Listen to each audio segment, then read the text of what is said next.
let's get started. As a kid, I was obsessed with perfectionism for a while.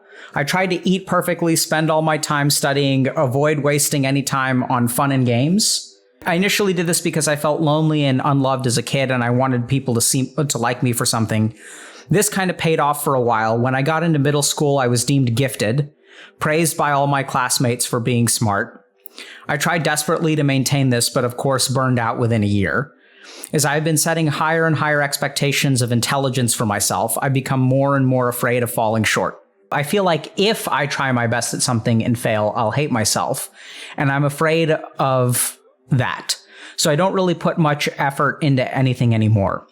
My mind is now hardwired to do things perfectly or not at all. If I'm not in the perfect mood to go to the gym, I don't go. If I can't do an assignment perfectly and in the right mood, I don't do it. I can't perform perfectly in a game, I don't enjoy it. I cope with these feelings by telling myself that I could accomplish anything if I tried, but I never actually do. I also spend a lot of time maladaptive daydreaming to distract myself from feelings of inadequacy. I just don't know what to do about any of this. I'm in college now and I feel like I'm mentally deficient because all of the time I've struggled with perfectionism. I have almost no motivation for anything in life besides basic pleasures. I didn't even solve my initial issue of loneliness. I feel like I'm an incomplete version of normal people who are actually competent, have proper support systems, and know what they want in life. All right, so I know this sounds kind of weird. So this post was made 12 hours ago. I already responded to it, actually. So I first of all, I just want to thank people in the community who respond on our subreddit, because I think that, I can't get to everyone, and I really appreciate that some of y'all actually know our content better than I do. So I'm really grateful when people go out of their way to respond to these kinds of posts, try to support these people, because y'all can do it too. That's the whole point. So this is where the other thing that I kind of want to do for a second is actually show you guys. So the reason that we made Dr. K's guides is because this is a common problem, right? So people face this thing. And the challenge with perfectionism is that it's not like a psychiatric diagnosis. You can sort of walk into a therapist's office and you can say, I'm perfectionistic, but there isn't a particular playbook to deal with perfectionism. It's not something that we're sort of trained to deal with in an explicit way. So there are a lot of elements here which I think we see, which, if you guys haven't watched this is a good video. I think this is, early on, this was one of our first uploads, and I think it's gotten, 750,000 views. And we hear a lot of good feedback on this video because this, how intelligence leads to avoidance, is a big part of this story. But there are other elements too.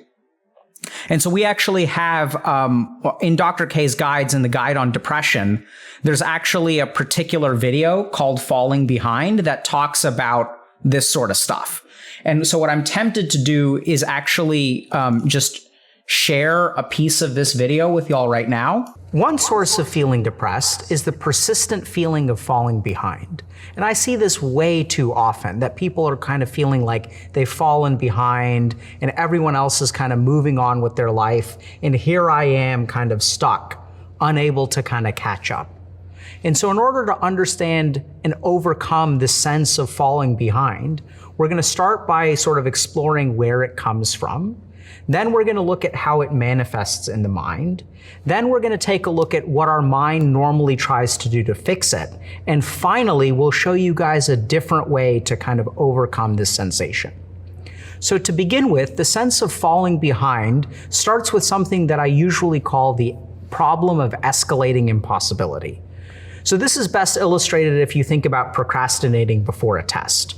So let's say that I have a test that's a month away, and I kind of look at my syllabus and I say, okay, I need to study 1 hour a day for the rest of the month and I'll be fine. 1 hour a day for 1 month and I'm going to get an A on the test, no problem. And so is that what we actually do? Absolutely not, right? A couple days go by, we're definitely not going to study because our mind is telling us, watch a clip at the hey, I have beginning plenty and a of clip at the time. end. I just need to study 1 hour a day. We have 27 days left. No big deal. We're good. And then a week goes by. And now you start to have this little thought in the back of your mind, hey, maybe I should start studying. Actually a week has gone by and I haven't even cracked the books, not even once. I'm gonna have to study about maybe 1.5 hours a day, but that's still super manageable. I can do that every single day. And then as that thought kind of crawls up in the back of your mind, you actually try to push it away, right? So we start to distract ourselves by maybe playing video games or watching TV or whatever. In the back of your mind, your thought is there as you watch each episode, binge watching. Oh, maybe I should start studying now. Maybe I should start studying now. But instead you're like, no, let's just keep watching. Just don't worry about it. We'll be fine. We have plenty of time. And then 2 weeks roll by. And now we've got a couple of weeks left. And now the panic just starts to set in just a tiny amount. I've wasted 2 weeks, but I've still got 2 weeks left and I can still do it. 2 hours a day and I'll be totally fine for the test. And then each day that goes by that we don't study, the panic grows a little bit. And then we get into this vicious cycle because the more the panic grows, the harder it becomes to study. And then I find myself being like, okay, I have 10 days left. It's the weekend. Oh my God, am I gonna be able to do it? And then what we end up doing is like partying all weekend long because we don't wanna think about the test.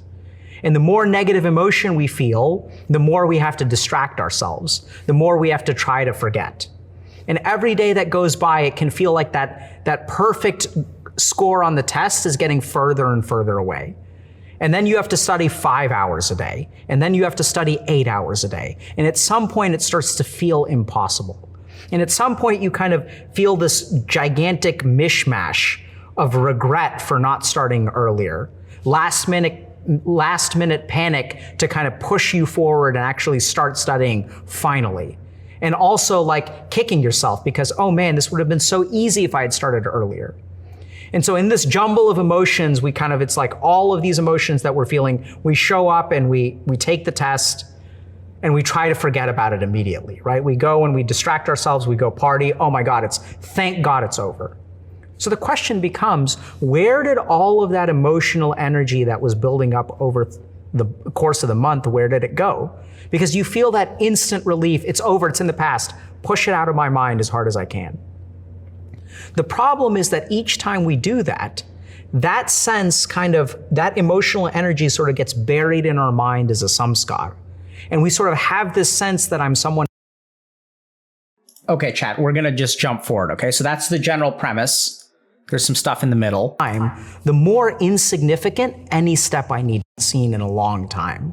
And so we were at this Christmas party. I was 26 or 27. And then she asked me, oh, look, what are you up to? And I was like, yeah, school. And look how far she's come. And I haven't even gotten in. I don't even know if I'm going to get into medical school. And she's already done with it. And it can feel so shaming to be in that situation. And when I think about what my mind tells me in that moment, it tells me, man, do you have a lot of catching up to do.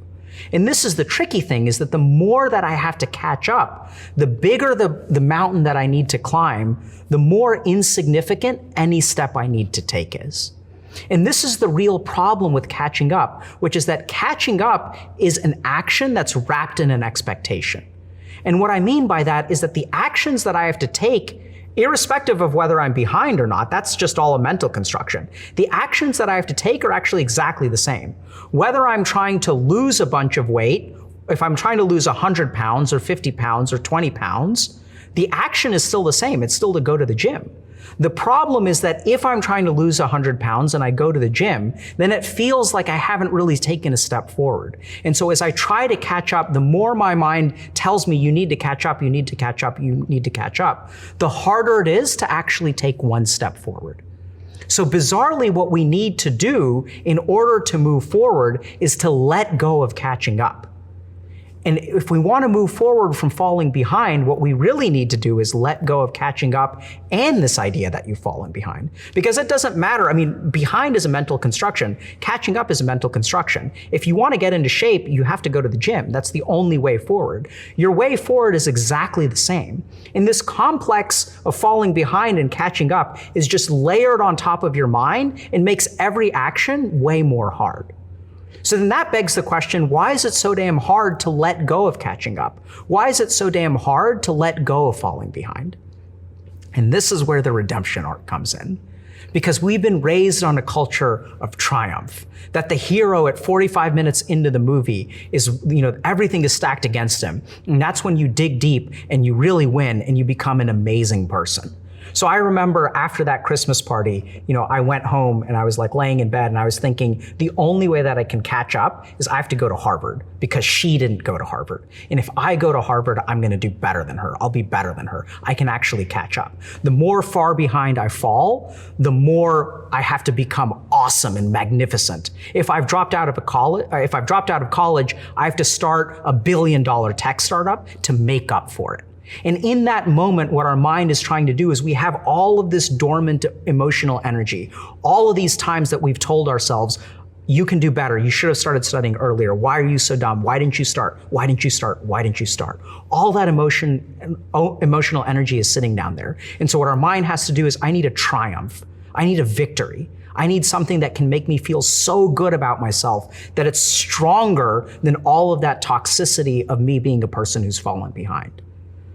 And that's the real problem, is because if I tell you to stop catching up, if I tell you to let go of catching up, what are you letting go of is that fantasy of that triumph. You become in your mind the hero who just quits at 45 minutes, right? Instead of triumphing over everything and being the victor, I'm suddenly just a guy who is 26 years old and applying to medical school.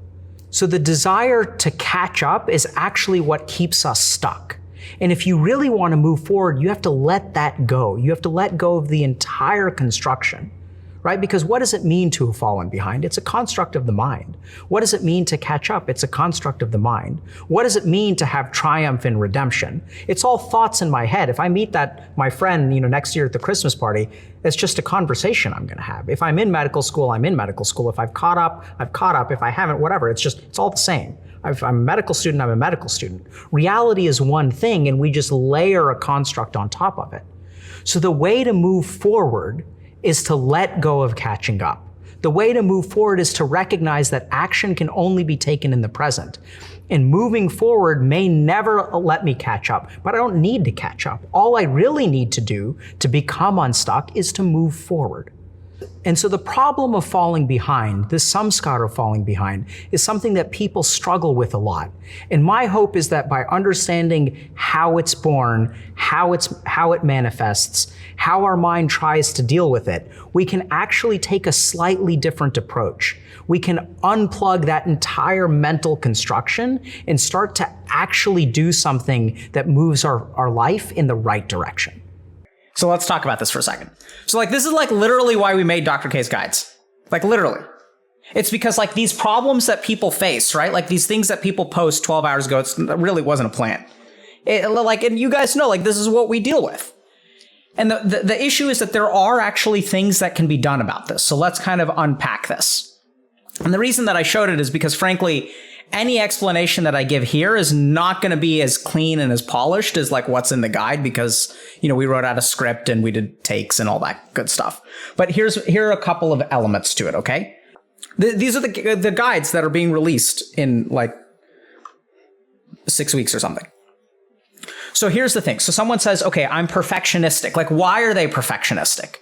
So they have the element of, being gifted at the beginning, right? Which is the whole intelligence leads to avoidance thing. So check out that YouTube video. But then here's the big problem with being perfectionistic. As I fall behind, I have in my mind a mental anchor of where I should be. And then the challenge is that if I take a step towards where I should be, so let's say I'm 100 pounds overweight. If I lose 2 pounds, and I set a mental anchor that I need to lose 100, it feels like I haven't made any progress.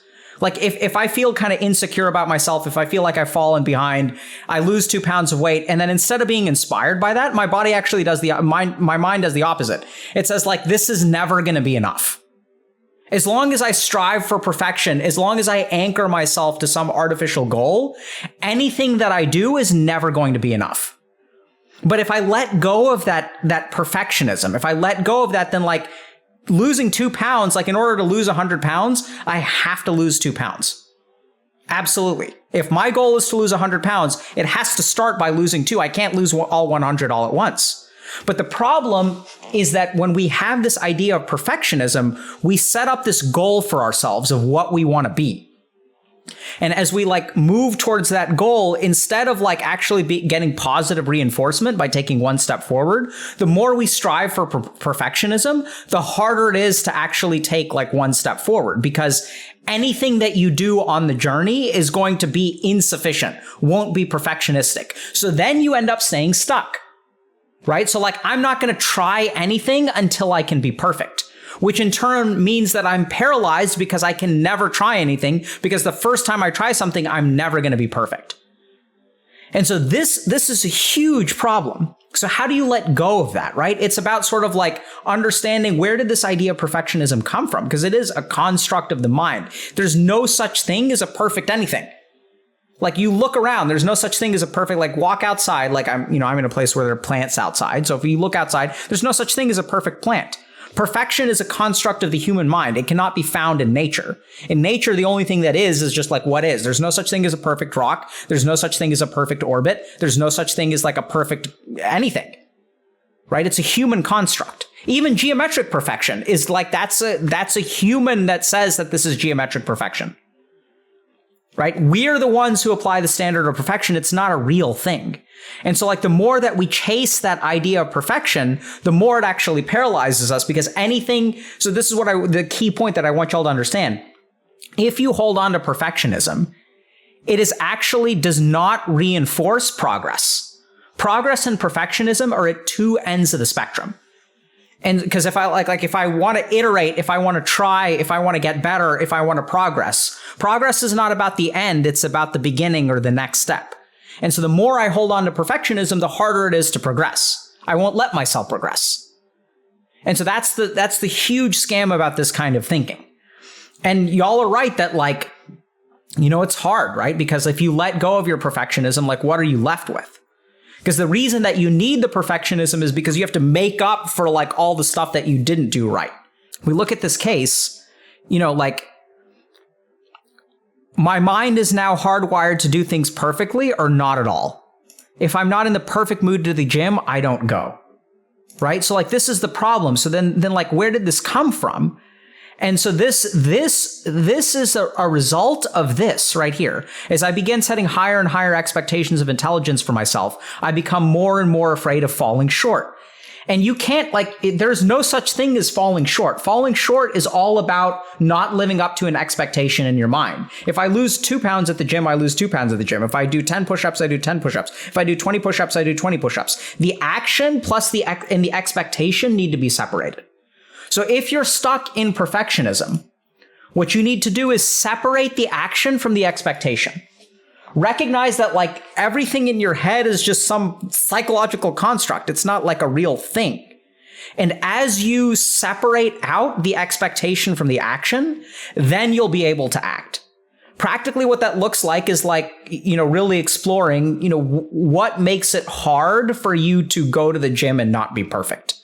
Because with the thought of going to the gym and not being perfect, like, what does that evoke in your mind? What's like the emotion that comes up when you think about doing that? Because chances are it'll be something like shame. It'll be something like dissatisfaction. It feels like it's not enough. It feels like it's not enough. And then I encourage you to like, look at that for a second. What you're experiencing there is not truth. It's an emotion, right? So like, as you experience the emotion, recognize that that's just an emotion. And this kind of reminds me, like, this is a lesson that I learned when I was talking to someone who was responsible for security at a college campus. And so like, I was dealing with someone in the emergency room who had been through a traumatic experience. And I talked to the security officer at the university. And then the university officer said that, so I mentioned to them that this person doesn't feel safe. And then the university person said, it's my job to make campus safe, not to make people feel safe. I can't like control the way that people feel. What I can control is actually creating an environment that is like safe for them to be in. And it was like a shocking thing to say because it sounded so like cold and callous on the one hand, right? Like, and the security guy's like, yeah, I don't care if people feel safe. That's sort of what it sounded like. But I mean, he wasn't saying that he didn't care. He said that his real responsibility is to create a safe environment. And sometimes, even in a safe environment, people feel unsafe. So what are we actually like, what are we going off of here? Like, what is our compass? Are we going to let our feelings of inadequacy dictate what we actually do? Because as you tunnel down into perfectionism, what you'll discover is like what's actually holding you back, like what's dictating your life is an emotion. And so like the emotion is like, I'm not saying that we shouldn't be compassionate towards the emotion. The emotion can be valid, but at the end of the day, it's an emotion. And this is the really tricky thing about emotions, is that the more strong your emotion is, the more you think it is reality. When in actuality, the less likely it is to be real, right? So as I become angry, my perception of reality becomes more distorted the more angry I feel. But if you talk to someone who's angry, they are going to think that their mind is 100% accurate. And so it's a really problematic like conundrum that the more distorted our perceptions are, the more convinced we are that our perceptions are correct. And so when it comes to perfectionism, pay attention to what it is that holds you back from doing something less than perfect, because that's where the money is going to be. And as you are able to tolerate that negative emotion, you will actually become unstuck. And yeah, I mean, that's like, just to reiterate, like this is why we made the guides. Cause like, the goal is that like, instead of, so let's just think about this for a second. Like instead of like RNG, right? Which is, okay, so someone, just posting something on Reddit, and it just happens to be the day that we do a community stream. Like a lot of these answers are in the guides, which is why we made them. And so the goal is to like actually give you guys, 70% of like what most people need. And that's because the last 30% tends to be like very individual, but 70% of it is like, I share the same stuff with like 70% of people that I work with. So that's what's in there. All right, moving on to the next one. Community stream. Speaking of community stream, next one. Okay.